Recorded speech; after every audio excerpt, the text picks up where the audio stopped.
ناظرین،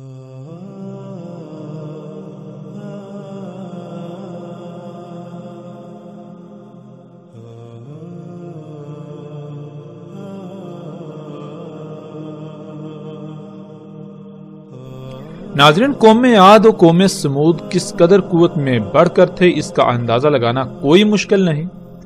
اس وقت سکرین پر نظر آنے والی تصاویر انڈیا کے صوبے مہاراشٹرا میں ایک مقام کی ہیں جس کا نام لونر ہے، اور تصاویر میں نظر آنے والا گڑھا جو پانی سے بھرا ہوا ہے اسے لونر جھیل کا نام دیا جاتا ہے۔ اس جھیل کو 1823 میں برطانوی راج کے ایک برطانوی افسر جس کا نام الیگزینڈر لونر تھا اس نے دریافت کیا، اور اسی وجہ سے اس کا نام لونر رکھا گیا، اور یہاں موجود بستی کا نام بھی لونر رکھا گیا۔ ناظرین، یہ جھیل قوم سمود کی طرف سے قوم عاد پر پھینکے گئے ایک بم کی وجہ سے وجود میں آئی۔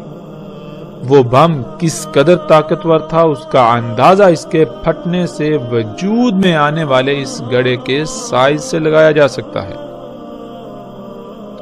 اس گڑھے کی لمبائی تقریباً 1980 میٹر، چوڑائی 1840 میٹر، گہرائی 150 میٹر، اس کے کنارے سطح زمین سے 20 میٹر بلند ہیں،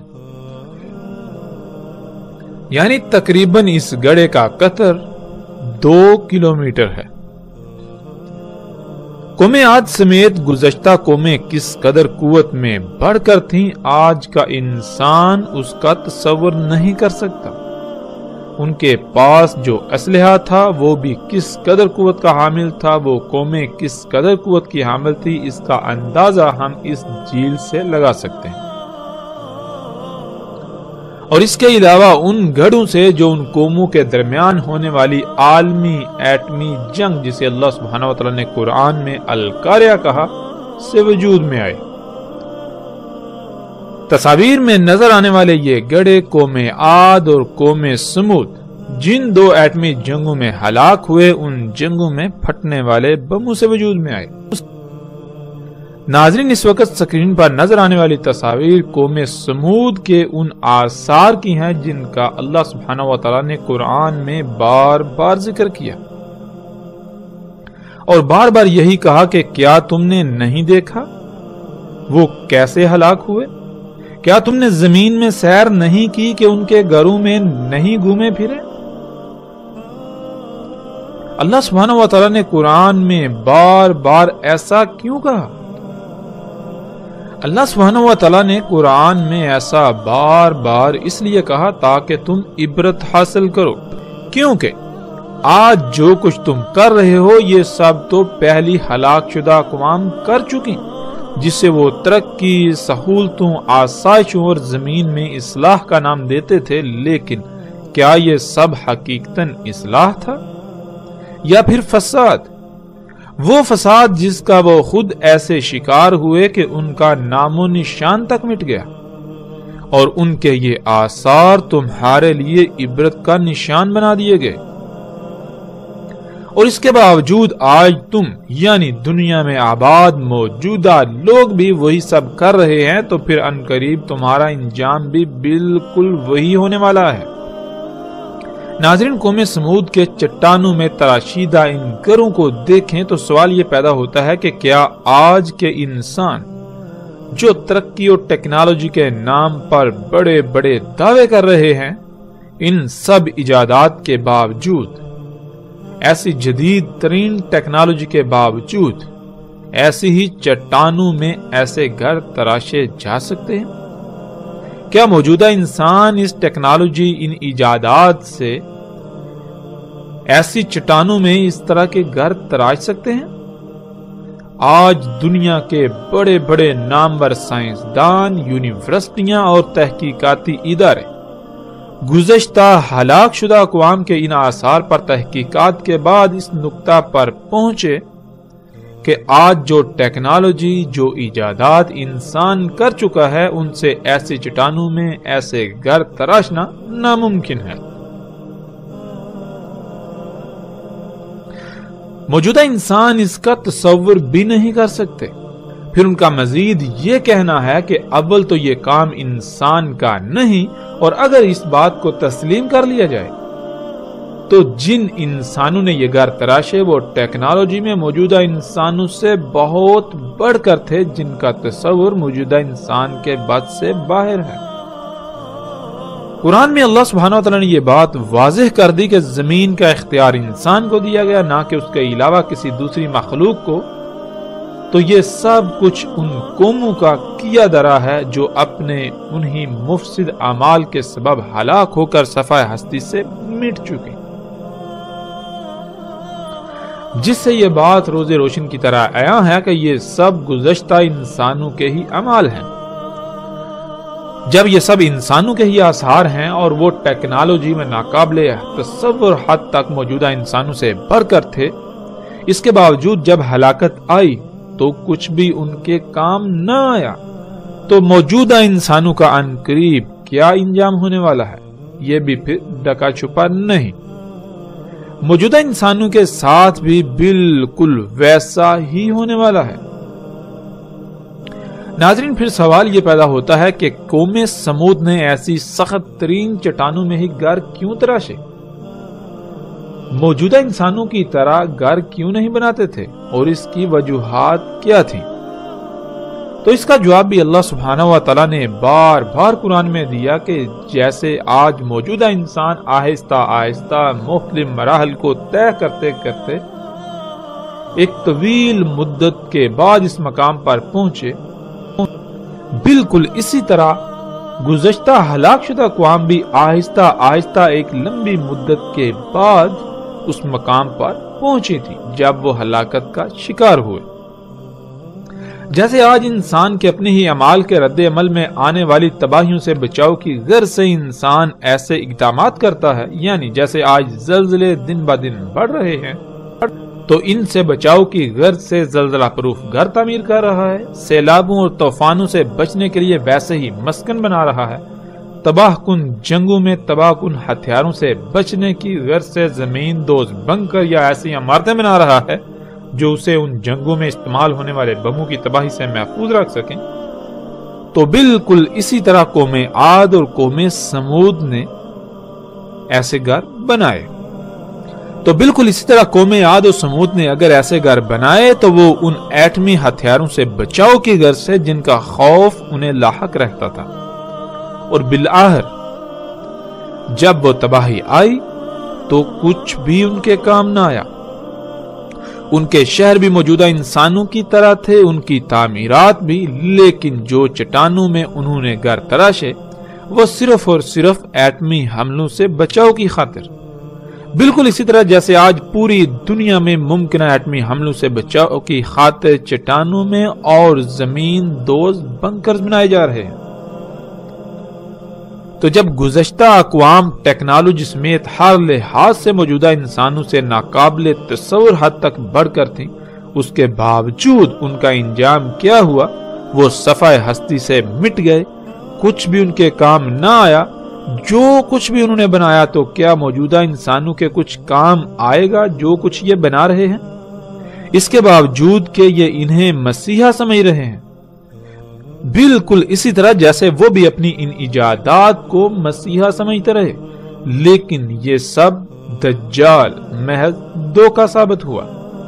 یہ تمام کی تمام ایجادات جن کو انسان اصلاح کا نام دیتا ہے، لیکن اللہ سبحانہ وتعالی قرآن میں بار بار انہیں فساد قرار دیتا ہے۔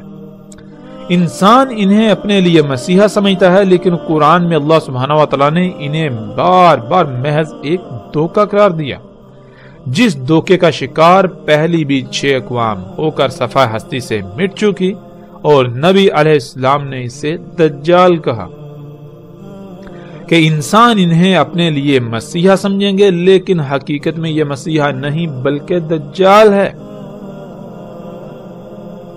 یعنی ان ایجادات کی حقیقت وہ نہیں ہوگی جو نظر آئے گی، جو دکھائی جائے گی۔ نظر آنے میں تو یہ مسیحا نظر آئیں گی، فائدے کی اشیاء نظر آئیں گی، آسائشیں، سہولتیں نظر آئیں گی، لیکن حقیقت میں یہ فساد عظیم ہوگا۔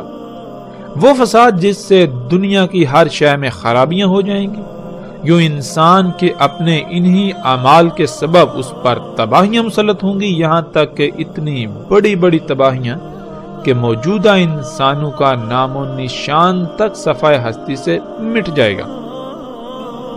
تو سوال یہ پیدا ہوتا ہے کہ کیا یہ سب مسیحا ثابت ہوا یا دجال، ایک عظیم ترین دھوکہ جس کا شکار تقریباً تمام کے تمام انسان ہو چکے ہیں۔ ناظرین، اس وقت سکرین پر نظر آنے والی تصاویر قوم لوط اور اخوان لوط کی ہیں۔ قوم لوط جو کہ بے حیائی اور فحاشی کا نمونہ بن چکی تھی، تو ان کا انجام کیا ہوا؟ ان پر جلتی ہوئی گندک کی بارش ہوئی۔ ناظرین، سوال یہ پیدا ہوتا ہے کہ کوئی قوم اس قدر بے حیا اور فحاش کیسے بن سکتی ہے کہ ان میں رائے برابر بھی کوئی جھجک نہ رہے اور وہ کھلم کھلا بدکاری کرنے میں اپنا کوئی ثانی نہ رکھتی ہو۔ آج اگر بات کی جائے مغربی معاشروں کی، تو اس قدر بے حیائی ان میں بھی نہیں جس قدر قوم لوط میں تھی۔ آج جب مغربی معاشروں کو دیکھا جائے تو جس قدر آج ان میں بے حیائی موجود ہے، تو سوال یہ پیدا ہوتا ہے کہ یہ کیوں کر ممکن ہوئی؟ کیا یہ قومیں شروع سے ہی ایسی تھی؟ جب اس سوال کا جواب تلاش کیا جائے تو جواب یہی ملے گا کہ ان قوموں میں اس قدر بے حیائی اور فحاشی صنعتی انقلاب آنے کے بعد اس وقت عام ہوئی جب جو کام صرف اللہ کی ذات کرتی تھی، وہی کام انسان نے خود کرنا شروع کر دیا، اور انسان اللہ کی ذات کی محتاجی سے نکل کر خود کو غنی بنا بیٹھا، جس کی وجہ سے اللہ کی ذات کا تصور تک ختم ہو گیا، اور اگر باقی رہا بھی تو صرف اور صرف اس ذات کا نام۔ اور ایسا ہو بھی کیوں نہ؟ جبکہ انسان اللہ کا محتاج ہی نہیں رہا تو پھر اس کے لیے اس ذات کی اہمیت کیا رہے گی؟ جب تک انسان خود کو اللہ کی ذات کا محتاج تصور کرتا ہے تب تک وہ کسی حد تک اس کی نافرمانی کر سکتا ہے، مگر اس حد تک نہیں جا سکتا۔ مگر جب انسان جس وجہ سے خود کو اللہ کی ذات کا محتاج سمجھتا تھا یا محتاج سمجھتا ہے، اور جس وجہ سے اس کے نزدیک اللہ کی ذات کا کوئی تصور ہوتا ہے، جب وہ تمام کے تمام کام خود کرنا شروع کر دے تو اللہ کی ذات کا تصور تو خود بخود ہی ختم ہو جائے گا، اور جب اس ذات کا تصور ختم ہو جائے تو انسان پھر جو جی میں آئے گا کرے گا، اور یہی ایک وجہ بنتی ہے اس قدر بے حیائی اور فحاشی کی۔ ناظرین، ورنہ آج بھی جن معاشروں میں اللہ کی ذات کا تصور موجود ہے، وہ گاڈ کے نام سے ہو یا ایشور کے نام سے یا کسی بھی نام سے، وہ معاشرے بت پرست ہوں یا جہالت کی انتہا پر، وہ بے حیائی میں اس قدر بڑے ہوئے نہیں ملیں گے، کیونکہ وہ خود کو کسی نہ کسی حد تک اس ذات کا محتاج سمجھتے ہیں، جس کی وجہ سے ان میں کسی حد تک اس ذات کا ڈر موجود ہوتا ہے۔ لیکن جب یہ ڈر نکل جائے یا ختم ہو جائے تو انسان بے لگام گھوڑے کی طرح آزاد ہو جاتا ہے، پھر وہ سب کچھ کرتا ہے جس پر اس کا نفس اسے ابھارتا ہے۔ قوم لوط بھی اسی وجہ سے بے حیائی اور فحاشی کا نمونہ بن چکی تھی، کیونکہ ان میں اللہ کی ذات کا تصور ختم ہو چکا تھا۔ اگر تھا تو صرف الفاظ کی حد تک، اور ایسا تب ہی ممکن ہوتا ہے جب کوئی قوم خود کو غنی سمجھے اور اللہ کی محتاج نہ رہے، اور ایسا تب ہی ممکن ہوتا ہے جب انسان وہ کام جن کی وجہ سے وہ خود کو اللہ کا محتاج سمجھتا ہے وہی کام خود کرنا شروع کر دے۔ قوم لوط بھی بالکل اسی طرح خود کو غنی سمجھتی تھی، اللہ کی ذات کا صرف نام کی حد تک تصور باقی تھا، اسی وجہ سے وہ بے حیائی و فحاشی میں اس قدر بڑی ہوئی تھی۔ اس کا اندازہ اس قوم سے بھی لگایا جا سکتا ہے جنہیں اللہ سبحانہ و تعالیٰ نے قرآن میں اخوان لوط کہا۔ ناظرین، اس وقت سکرین پر نظر آنے والی یہ تصاویر اخوان لوط کی ہیں، اخوان لوط کے آثار کی ہیں، جو اٹلی میں حال ہی میں کھدائی کے دوران زیر زمین سے دریافت ہونے والا ایک ایسا شہر ہے جو کسی بھی لحاظ سے موجودہ جدید ترین معاشروں سے کم نہ تھا۔ آج اسی مقام کے ارد گرد آباد شہر کا نام پومپئی ہے، اسی وجہ سے اخوان لوط کے ان کھنڈرات کو بھی پومپئی کے نام سے جانا جاتا ہے۔ اس شہر کی طرز تعمیرات ایسی ہیں کہ انسان دنگ رہ جاتا ہے۔ جیسے آج جب کوئی نیا شہر آباد کیا جاتا ہے تو پہلے سے اس کی پوری منصوبہ بندی کی جاتی ہے، اس کے بعد اس شہر کا مکمل نقشہ تیار کیا جاتا ہے، پھر جا کر اس نقشے کے عین مطابق تعمیرات کی جاتی ہیں۔ بالکل عین اسی طرح اخوان لوط کا یہ شہر بھی وجود میں آیا۔ اس تباہ شدہ شہر کی گلیاں، سڑکیں اور گھروں کی طرز تعمیر چیخ چیخ کر یہ بتاتے ہیں کہ یہ شہر نہ صرف انتہائی جدید طرز پر وجود میں آیا تھا، بلکہ اس کے در و دیوار پر طرح طرح کی مختلف نقش نگاری اس بات کا بھی ثبوت ہے کہ اس وقت بھی زمین سے خام تیل نکالا جاتا تھا، کیونکہ در و دیوار پر نقش و نگار کے لیے استعمال ہونے والا پینٹ خام تیل کے بغیر حاصل کرنے کا کوئی دوسرا ذریعہ نہیں۔ وہ پینٹ صرف اور صرف خام تیل سے ہی حاصل کیا جا سکتا تھا جو ان لوگوں نے اس وقت حاصل کیا تھا، اور عمارتوں کی طرز تعمیر بھی اس بات کا واضح ترین ثبوت ہے کہ یہ عمارتیں بغیر مشینری کے تعمیر کرنا ممکن نہیں تھا۔ اس وقت ان لوگوں کے پاس بھی ایسی ہی یا اس سے بڑھ کر مشینیں تھیں جو آج کے انسانوں کے پاس ہیں۔ اس قوم کی فحاشی کا اندازہ اس شہر کے ہر گھر کے در و دیوار پر کنندہ تصاویر اور نقش و نگار سے لگایا جا سکتا ہے۔ ہم ایسی تصاویر کو نہیں دکھائیں گے۔ اس شہر کے در و دیواروں پر ہر طرف انتہائی فحش تصاویر نظر آتی ہیں۔ نہ صرف تصاویر بلکہ جنسی اعضاء سے مماثلت رکھتے مجسمے جگہ جگہ نصب تھے۔ گھروں میں سجاوٹ تک کے لیے جو بھی اشیاء استعمال کی جاتی تھی وہ بھی جنسی اعضاء سے مماثلت رکھتی تھی۔ ایسا فحش ترین معاشرہ کہ جس کا آج تصور کرنا بھی محال ہے، تو ان کا انجام کیا ہوا؟ اخوان لوط کا یہ جدید ترین سہولتوں سے مزین شہر اچانک پھٹنے والے لاوے کی لپیٹ میں آ گیا۔ لاوا پھٹنے سے جو جس حال میں تھا اسی حال میں راکھ تلے دب گیا۔ کوئی جنسی حاجت کو پورا کرنے میں مصروف تھا تو کوئی کام کاج میں مصروف۔ جو گھروں سے باہر تھے تو وہ بھاگنے لگے جان بچانے کے لیے، لیکن کون تھا جنہیں اللہ کی پکڑ سے بچانے والا تھا؟ ناظرین، پھر وہی سوال کہ وہ کون سی شے تھی جس کے دجل کا وہ ہلاک شدہ قومیں شکار ہو گئی؟ کون سی وجوہات ہیں جن کی بنا پر کوئی قوم اجتماعی سطح پر فحاشی و بے حیائی میں اس قدر بڑھ جائے کہ اپنا کوئی ثانی نہ رکھتی ہو؟ وہ کون سی وجوہات یا اشیاء ہیں جن کی موجودگی میں انسان اللہ سے بے نیاز ہو جاتا ہے، وہ اللہ کی محتاجی سے نکل کر خود کو خود مختار سمجھتا ہے؟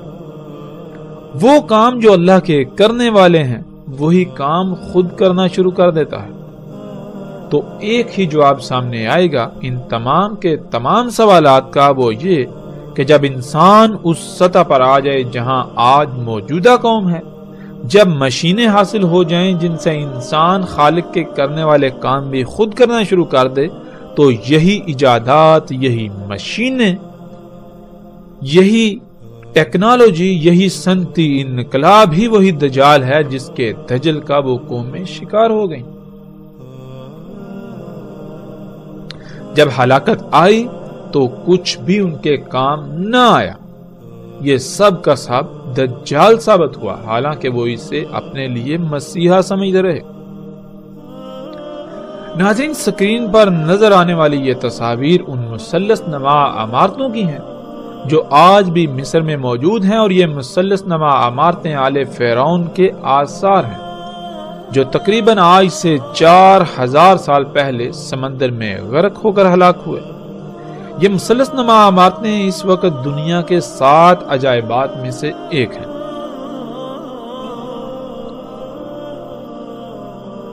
قرآن میں اللہ سبحانہ و تعالیٰ نے ان عمارتوں کو اوتاد کہا، اور اس وقت کے فرعون اور آل فرعون کو ان کا بانی قرار دیا، جس کی تفاصیل ہلاک شدہ اقوام کے موضوع پر آنے والے ایک ساتھ میں آئیں گے۔ ناظرین، آج پوری دنیا کے بڑے بڑے نامور سائنسدان ہوں